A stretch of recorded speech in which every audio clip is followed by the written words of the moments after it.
Welcome back to Learn Astrology with Mary. My name's Mary English. You can find me at www.maryenglish.com, maryenglish.co.uk, and UK Astrologer. Hello, how are you? Now, I have to apologise.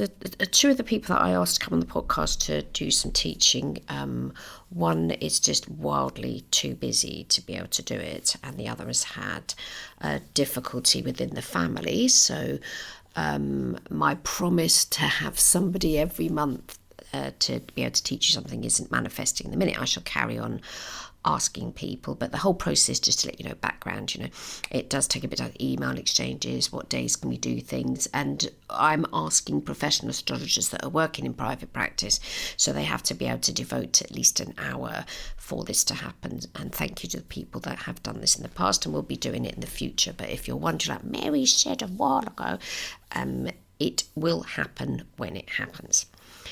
Now, I'm speaking today on Sunday, the 1st of March. Hello, how are you? And there are plenty of things in the news which I'm not going to discuss.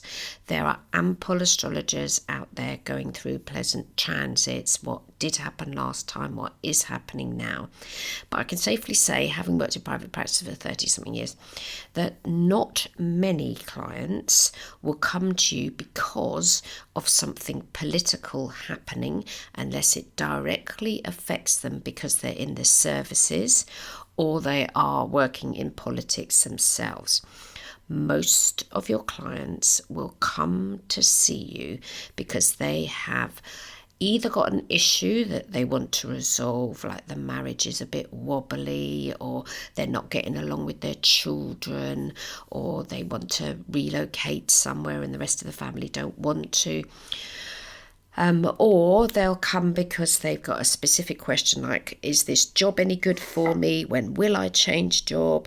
Those types of things. So working one-on-one with clients, in a sense, you need to sort of put out of your mind what might be happening astrologically at the minute as far as politics goes or world events, and you have to bring it down to the person that you're going to be reading for. Now, in my booking app, I have a box that I ask the clients, what is the main thing that you would like to cover at the moment? And some people just write a sentence like, I just want to know what's happening at the minute, and other people will give me specific details about something that's happening. That's very important. Why has the person booked the reading? Now, when you first start out, it's very tempting to want to tell a client everything about their chart, and you have to divide your clients up with the ones that actually are interested in astrology, like yourselves. If you come to a reading with me, you've listened to umpteen podcasts or read books or whatever, so you've got quite a big background and knowledge of astrology. Then you're going to get other clients that hardly know anything, and they've been recommended by a friend, or they've seen a post somewhere, or they've picked up your leaflet or your business card, or they've got some sort of crisis that's going on for them and they don't really have anybody else to consult, so they sort of think, I'll go and see an astrologer. So you have to, before you even speak to your client, work out whether or not that you can tell sometimes by what people write, whether or not they actually know any astrology already. But I also, for people that I've never read before and haven't told me that they've listened to the podcast or whatever, I'll ask them, what is it that they specifically want to know at the minute? Because it's not a psychic reading, so I'm not being expected to read the minds.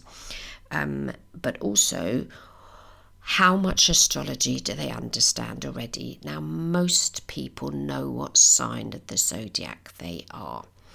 Now, I did a reading for a young person the other day. I want to say young, everybody's younger than me.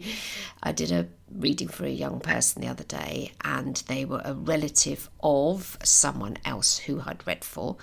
And I just did a little brief summary of their chart at the beginning of the reading, so that confirmed for them that A, I knew what I was talking about, and B, I was completely translating what's in their chart into just normal everyday stuff like this person had Mercury conjunct Pluto, and I said that when they get certain thoughts about things, those thoughts might go very deeply and be a bit sort of repetitive, and it might be a bit more difficult for them to think about something else when they sort of drill down into whatever it is they're thinking about. And just a few little things like that, which for me, I don't find hard, because I have done astrology for a long time. Inverted commas, sort of convince the person in the first 6 minutes of the reading that I knew what I was talking about, and not just that because I could find that information out, because I don't know this person at all, never met them. All I know is that they're a relative of another person that I've read for. That there must be something in astrology if I could tell this person, just in the first few minutes, key stuff about them and their character and what they like and what they don't like, and where the fun is and not fun is, or whatever's relevant for them. So when you're doing your first readings, I have said this before, I'm going to say it again, do not go through every flipping planet in their chart and you've got this here and this sign and it means this and whatever, if they've never had a reading before. Now, a pre-record where you're explaining someone's chart to them, that's different. It's a totally one-way street. So by all means, if you're making recordings for clients or you're writing reports for them, do that. You've got, so we've got a chart example here today. So if I was just going to sort of demonstrate that. So if you pop over to the show notes, you will see this chart. So you go to astromary.libsyn, libsyn.com. You could just whiz over there while you're listening to this, wherever you're listening to, if you haven't got the chart on. So I'll just describe the chart to you, for this is the people that don't have the chart in front of them. This is a person born, I'm going to blot out their date of birth. They have volunteered their chart, but I've only used it once or twice, I think. But anyway, it is a volunteer chart. Gemini ascendant, 13 degrees, I think it is. Big pardon, 19 degrees. Yeah, 19 degrees and 13 minutes. Sun in Aquarius, 10 degrees. Moon in Aquarius, 3 degrees. Mercury, 29 degrees. Venus, 25 degrees. Mars, 24. Jupiter, 15 degrees in Libra. Sorry, Mars is in Sagittarius. Saturn's in Cancer. Uranus in Pisces. Neptune in Aquarius. And Pluto in Sagittarius. They have a stellium of planets in their 8th house. They've got 2 planets in the 7th, 2 in the 4th, 1 in the 2nd, and Uranus in the 9th. That's just a quick skip around the chart. So if you were doing a pre-recorded reading for this person, you always start, if you know their time of birth, with the ascendant and what that means and how we calculate it and what it means. So what does ascendant mean? How's it worked out? The fact that you can change sign every couple of hours, so it's dependent on their time of birth. Then discuss their sun sign and what might be conjunct to it. And then, because in this case, this person has sun conjunct Neptune in Aquarius. So that's quite a complex combo, actually, because Aquarius is such a independent sign and Neptune's a very psychic-y type of planet. So this would be someone, it's not typical for an Aquarius, but they pick up everybody else's feelings. So that's the sort of thing you could say. And then Moon in Libra in the 4th, so the mum's quite important where they're growing up and the fairness of motherhood or how their mother was with them. And it's in an air sign and they're an air sign. So you can go through the major points of the chart, and then I tend to do it counterclockwise. So then I'd start with where the first planet is. You've got Saturn retrograde in the 2nd house. Now those are fine things to do when someone is booking a pre-record, because it's just you waffling about their chart. However, it's a completely different type of reading to actually be sharing space with a live human being in a moment in time. And I'm acutely aware of whether or not and how the client replies to me, and also what's the most important for them at the moment. So say this person, so we'll call them PodOne. PodOne has booked an appointment to see me today, and today is the 1st of March, I can see that they've been under the influence of Pluto for a considerable amount of time. Pluto went into Capricorn in 2008. And it's been transiting and was transiting through the sign of Capricorn. Now it's going through Aquarius. So the whole of their 8th house has been affected by Pluto. And Pluto's not even a ruling planet to their chart. Their chart's ruled by Mercury.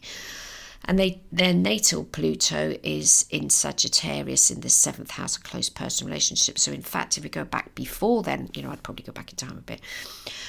When Pluto started making its transit, because natally it's in their 7th, and then soon after birth, so only a year old, Pluto would have conjuncted their natal Mars. So, I might be inclined to ask them, what happened to you when you were 1? And it's in the 7th. I mean, nobody gets married when they're 1 year old, but it's the 7th house. But there's only 1 degree between the Pluto and Mars. So I might ask them, what did something go on for you when you were 1?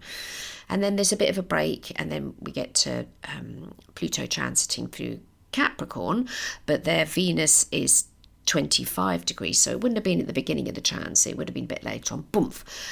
Pluto is now going through the whole of their 8th house. Yeah, so I'd get the exact year that Pluto was now conjuncting their natal Venus. How would I do that?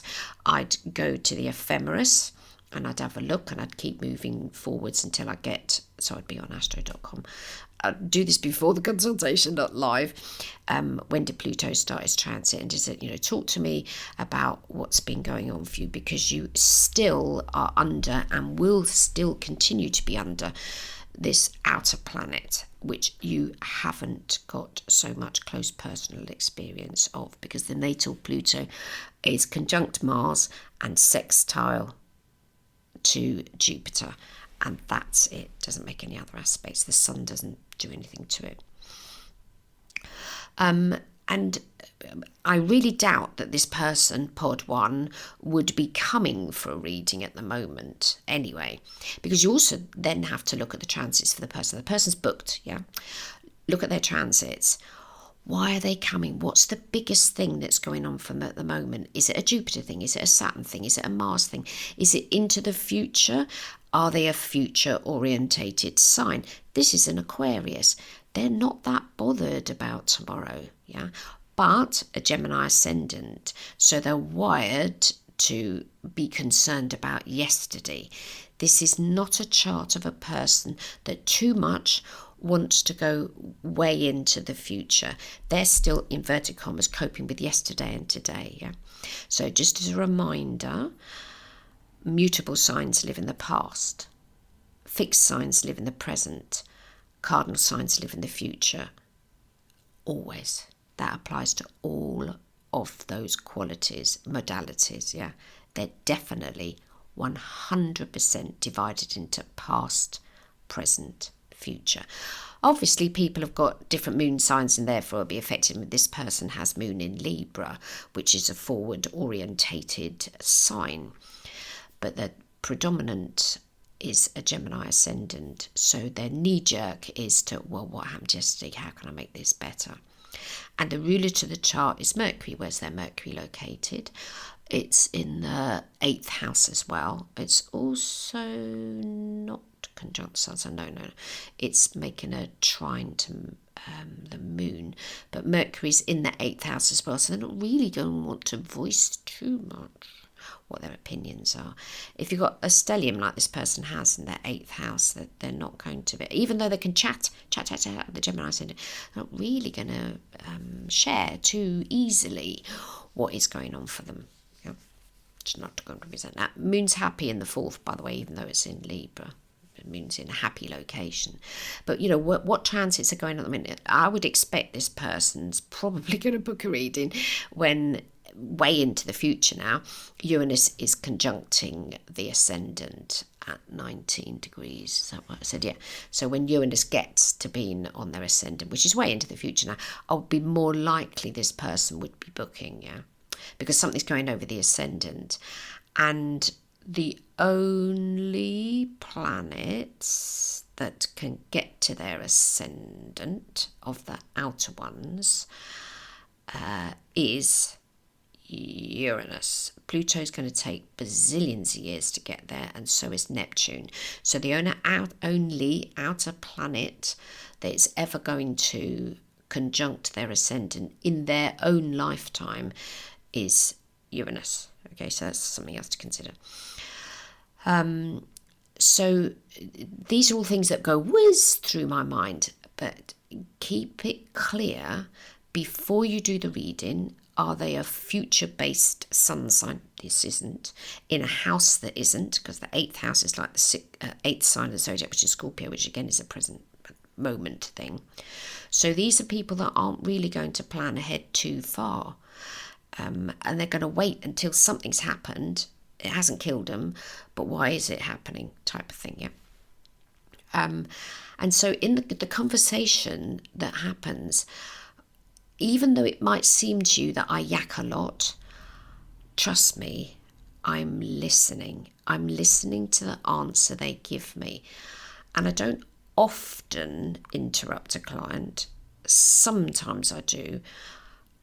I'll interrupt all my friends and family. Okay, I get accused of it, but my family does that. So all my siblings have always ever. Large families you got to. I'm really unlikely to interrupt a client when they're talking. I want to hear what is most important for them at the moment, and what can I get from their chart to know that they're going to go away from their reading feeling A, heard and understood, and B, have some sort of plan or whatever to be able to cope with whatever might or might not be happening for them at the moment. Yeah.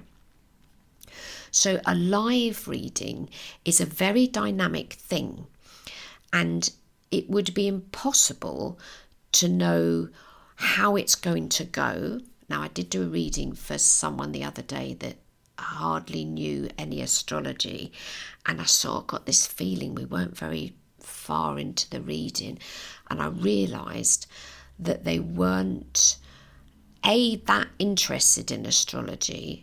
They'd booked a psychic reading, so this is slightly different. They really weren't that interested in it, and B, nothing much of what I was saying, because I had Mercury in Capricorn, that wasn't their sun sign, it wasn't resonating for them. So I quickly started doing the cards. Okay, so then now for them, this particular person who really wasn't that interested in astrology, we had something else to talk about. Now you can't do that in an astrology reading.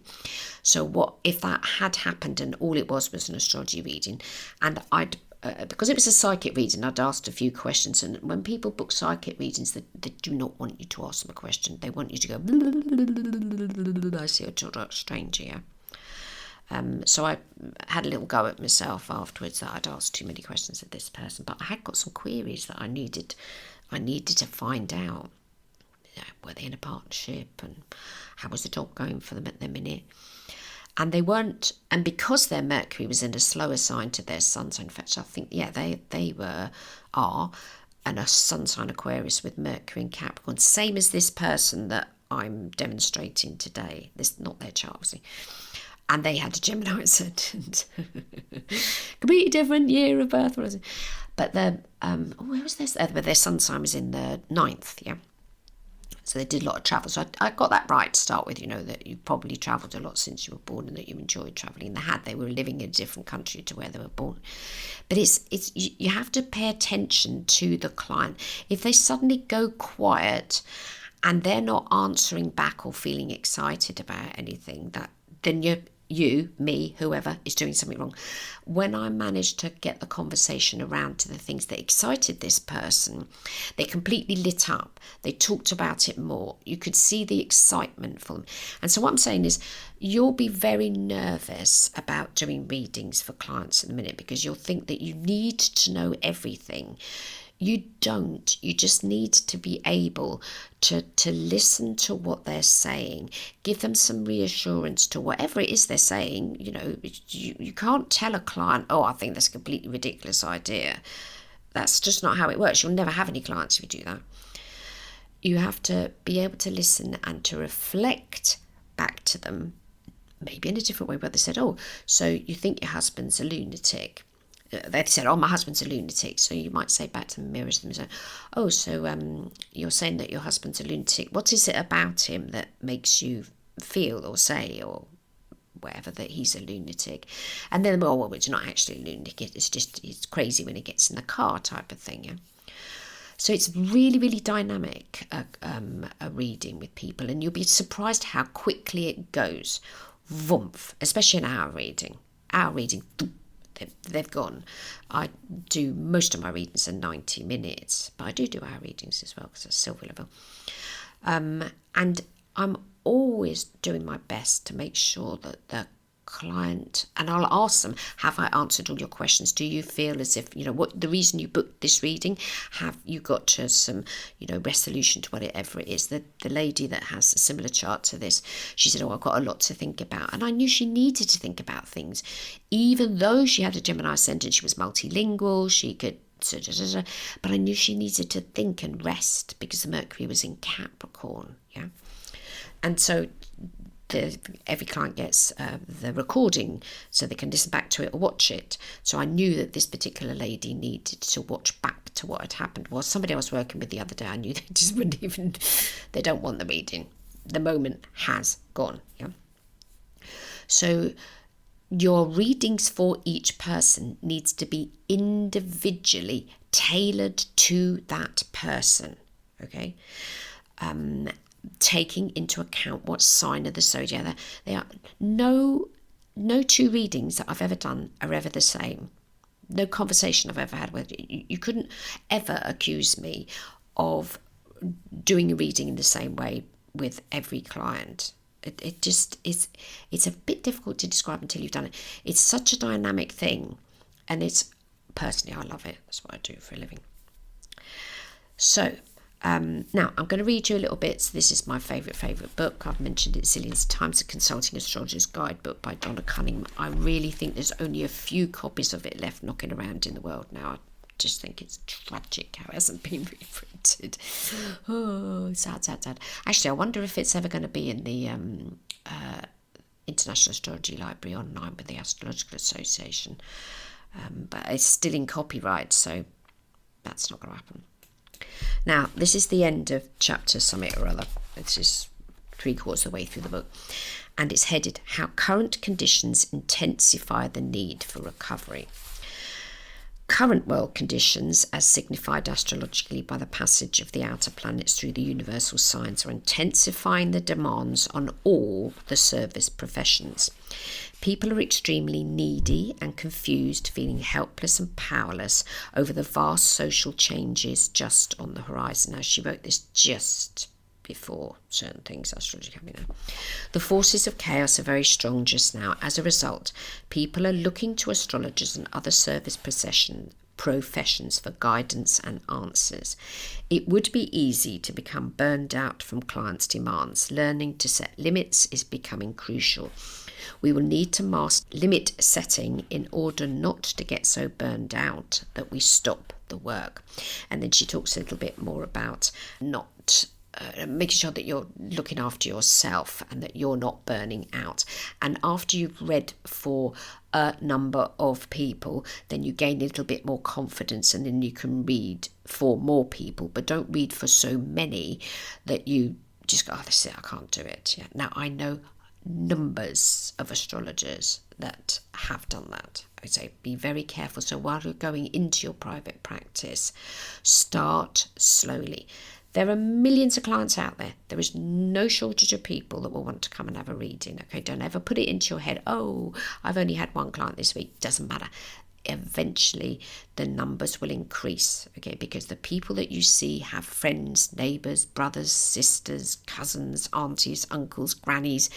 They will recommend you. They'll be personal. They are the best clients to have, the ones that personally recommend you to someone else because they feel trusted in you, they trust in you, they feel heard, understood, etc.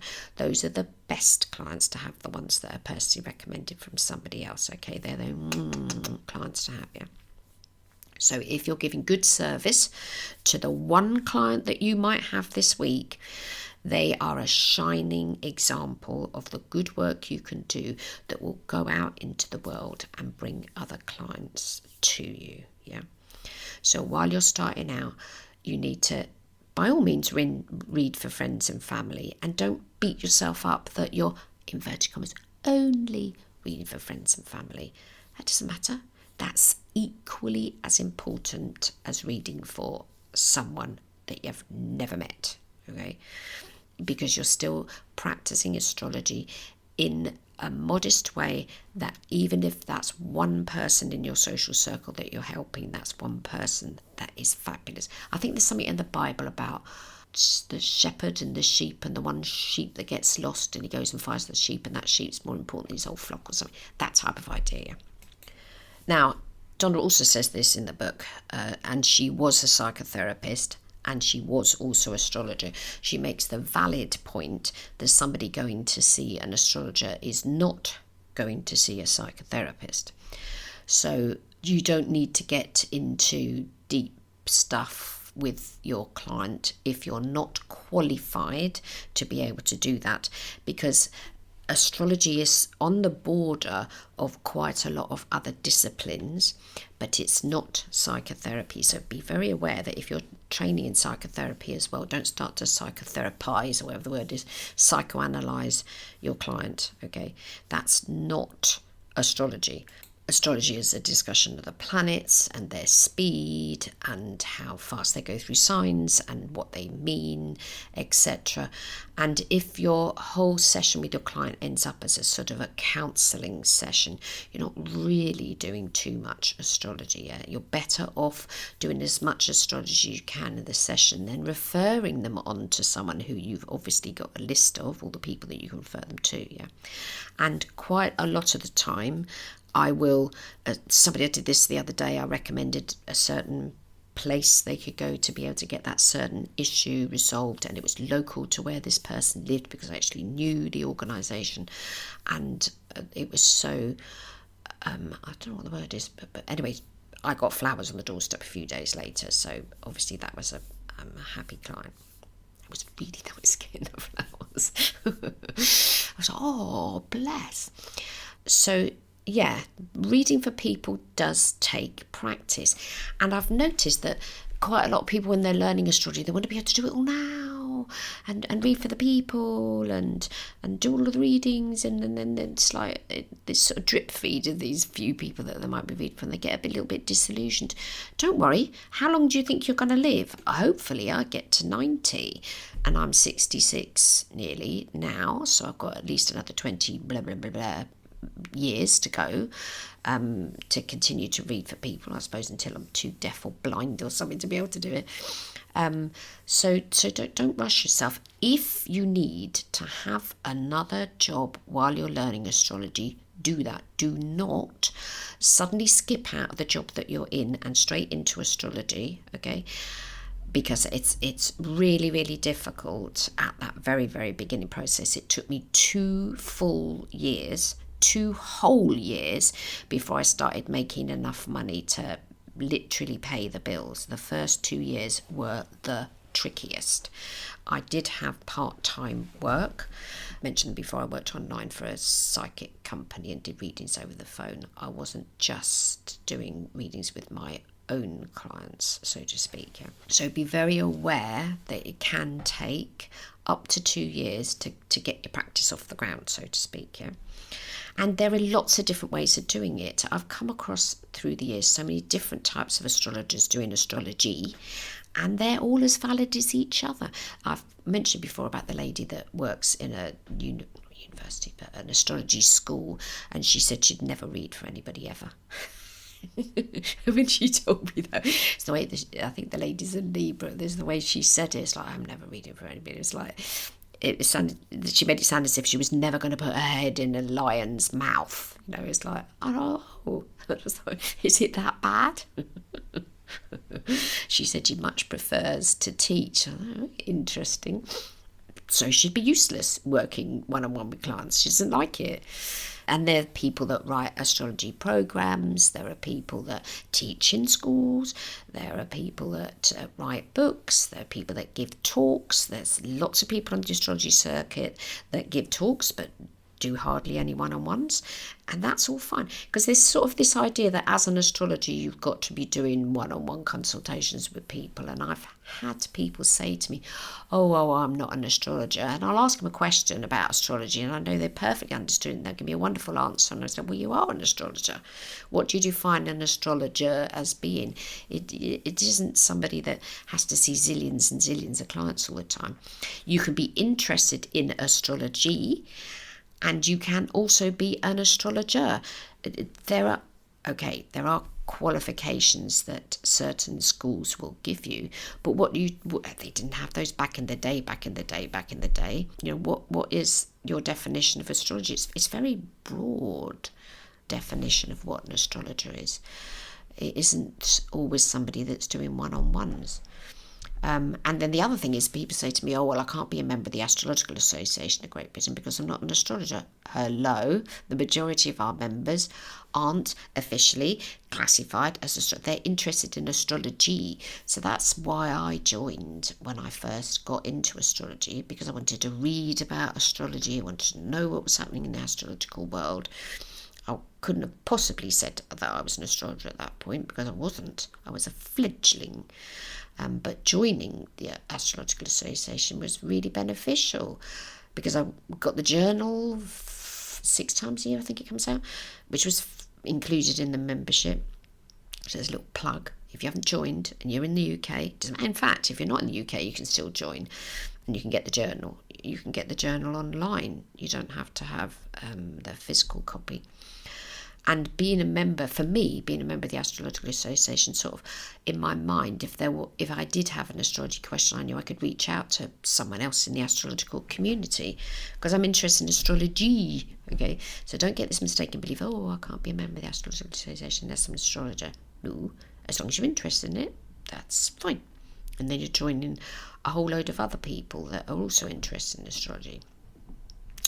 Now, and another reason why I joined was so that when I created my website, I could say I am a member of the Astrological Association of Great Britain, which, to my mind, made it seem that I was taking astrology seriously, that it wasn't just a sort of a party trick, that I decided to join an organisation, because within the organisation it's all astrological and it's codes of conduct and if you do want to be in practice, but there are recommendations of what you can and can't do. Just the same as I'm a member of the Society of Authors. I'm a writer. I've written a number of books. That's slightly different. So the Society of Authors, you have to be published or have a contract to be a member of that. But the Astrological Association, no, you don't have to have qualifications. I haven't got any. No qualifications in astrology whatsoever. Years of experience, and I'm self-taught, but no qualifications, and that's fine. Some people do qualify and take exams and stuff, and some people don't, and I'm one of the ones that didn't. In fact, I've got no qualifications in writing either, for that matter, apart from an O level in English language and one in English literature, and they're not exactly wonderful qualifications. They were A grade. So you've got your client, they've booked to see you. You're going to go through the chart. You're going to find out at the beginning of the reading, because it's not a psychic reading. You're going to find out at the beginning of the reading what it is they want to find out about, and make sure you answer the question they've come with. And if you can't answer the question, then tell them. So, well, actually, I don't know the answer to that one, and either go off and find the answer from somewhere else and feed it back to them later on. Depends what the question is, of course, or just sort of say, well, that's not something that astrology can answer for you. What I recommend is you do blah, blah, blah, blah, blah, or whatever, yeah. And at the end of the reading, I always ask, have I answered all the questions? Do you have any more questions? How are you feeling? Depending on whether or not they're kinesthetic, feely type of people. Some people aren't. And then you've done a good reading. You have helped someone in some way, and you do not need to blind them with the science of the symbols and the planets. Because I don't know about you, but when I first looked at her chart, it just was gobbledygook. And I think that was a little bit what was going on with this lady the other day. To the chart, and I was sort of trying to explain, well, that one there that looks with the squiggle here, this is what I'm talking about. But even that, and I was trying to talk English with it, but it really wasn't floating her boat. And maybe it will later when she listens back. But in her case, she definitely needed cards. She wanted something visual, and the chart wasn't doing it. But when I held up each card for her, then there was that point. Then I realised, this is somebody that's very visual, and she could see what the card said, and I'm explaining it, and blah blah blah. But it's a dynamic thing. It's a two-way street. It's not you sitting there looking very wise and going blah blah blah blah blah blah blah blah.